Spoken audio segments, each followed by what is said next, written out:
কিছু সিনেমা আছে যে সেই সিনেমাটা কোনো একটা ক্যারেক্টারকে ফোকাস করে তৈরি করা হয়। আবার কিছু সিনেমা আছে যে সেই সিনেমার কাহিনীটাই সেই সিনেমার মেইন আকর্ষণ। তো এরকমই একটা সিনেমা এ মাসের ১২ তারিখে সিনেমা হলে মুক্তি পেয়েছে 'মিরাই সুপার যোদ্ধা' নামে, যেটা আসলে এক প্রকার mythological historical action cinema.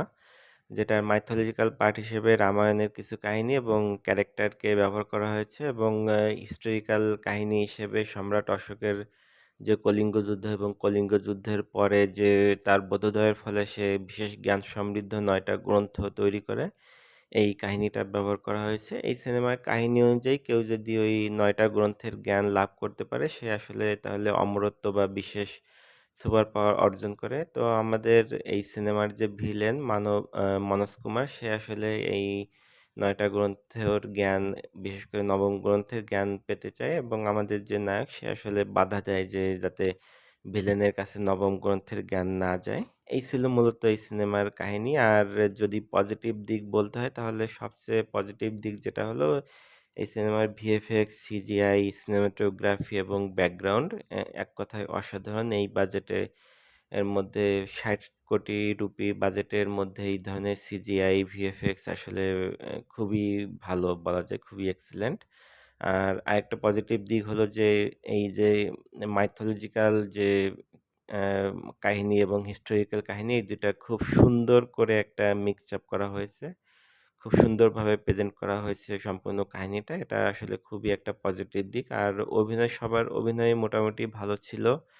Climax ও যে খারাপ বলা যাবে, খারাপ সেটা বলা যাবে না। আর নেগেটিভ দিক যদি বলতে হয় তাহলে আমার কাছে সবচেয়ে বেশি নেগেটিভ যে দিক যেটা লেগেছে তাহলে সেটা হলো দৈর্ঘ্য।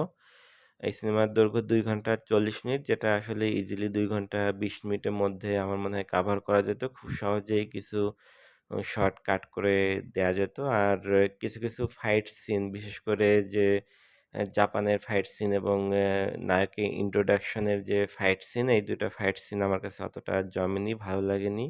আর কিছু কমেডি খুব ভালো জমছে, খুব ভালো লেগেছে। আবার কিছু কমেডি একদমই কাজ করেনি, একদমই হাসি আসেনি।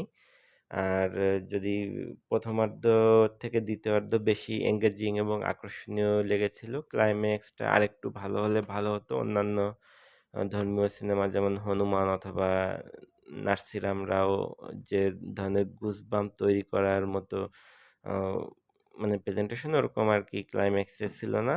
আর এন্ডিংটা আরেকটু বেটার হলে, ফাইট সিনটা আরেকটু বেটার ওয়েতে করলে আরেকটু ভালো হতো আমার কাছে মনে হয়েছে। আর এই সিনেমায় ওরকম কোনো মানে ইন্টিমেট সিন নেই বা গান আছে, কিন্তু সেটা আসলে সিনেমার রিদমকে বাধাগ্রস্ত করে না। আপনারা পরিবারের সাথে ইজিলি দেখতে পারবেন। আর একটা লাভ অ্যাঙ্গেল প্রথমার্ধে দেখানোর চেষ্টা করা হয়েছিল, কিন্তু থ্যাংকস গড যে সেটা আর ক্যারি ফরওয়ার্ড হয়নি। এটা একটা ভালো দিক মনে হয়েছে আমার কাছে। আর ওভারঅল এই সিনেমাটাকে আমি ১০ এর মধ্যে ৮ দিব। আর আপনারা যদি কেউ দেখে থাকেন সিনেমাটা, আপনাদের কাছে কেমন লেগেছে সেটা অবশ্যই কমেন্টসে জানাতে ভুলবেন না। আর আ আমার ভিডিও যদি ভালো লেগে থাকে তাহলে অবশ্যই এই লাইক, কমেন্ট এবং চ্যানেল সাবস্ক্রাইব করবেন। আর দেখা হবে, কথা হবে অন্য কোনো সিনেমা নিয়ে। সে পর্যন্ত